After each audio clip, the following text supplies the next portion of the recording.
Hello বন্ধুরা, আসসালামু আলাইকুম। আজকে আমি দেখাবো মাইক্রোসফট ওয়ার্ড প্রোগ্রামে চান্স কেস অর্থাৎ লেখা পরিবর্তন করার কয়েকটি নিয়ম। সেজন্য আমি চলে গেলাম মাইক্রোসফট ওয়ার্ড প্রোগ্রামে।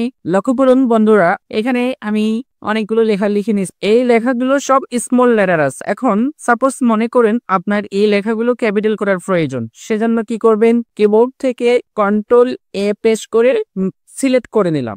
নেওয়ার পরে আপনি এগুলো যদি সেন্টেন্স কেস করতে চান, সেজন্য কিবোর্ড থেকে শিফট চেপে F3 চাপবেন। দেখুন বন্ধুরা, আমার এই সেন্টেন্সের প্রথম এস অক্ষরটি বড় হাতের হয়ে গেছে। এখন সাপোজ আপনি এগুলো সবগুলো লেখাই ক্যাপিটাল করতে চান, কিবোর্ড থেকে শিফট চেপে ধরে F3 চাপবেন। দেখুন বন্ধুরা, মুহূর্তেই আপনার ক্যাপিটাল লেটার চলে আসছে সবগুলোই। এখন সাপোজ আপনার এগুলো লোয়ার কেস অর্থাৎ ছোট হাতের অক্ষর প্রয়োজন, সেক্ষেত্রে আপনি কি করবেন, আবার শিফট চেপে ধরে F3 চাপবেন। দেখুন বন্ধুরা, সবগুলোই স্মল লেটারে পরিণত হয়ে গেছে। এছাড়াও আপনি এই কাজটি কিন্তু মেনু বার থেকে করতে পারবেন। সেজন্য চলে যাবেন হোমে, হোম থেকে চান্স কেস অপশনে যাওয়ার পর এখানে লক্ষ্য করুন, আপনি সেন্টেন্স কেস করেন, সেন্টেন্সে ক্লিক করবেন, লোয়ার করলে লোয়ার, আপার করলে আপার। তো আমি আপার কেস করলাম। দেখুন বন্ধুরা, আমার সবগুলো লেখা বড় হাতের হয়ে গেছে। এই কয়েকটি নিয়মের মধ্যে কোন নিয়মটি সবচেয়ে বেশি ভালো লাগলো অবশ্যই কমেন্ট করে দাঁড়াবেন।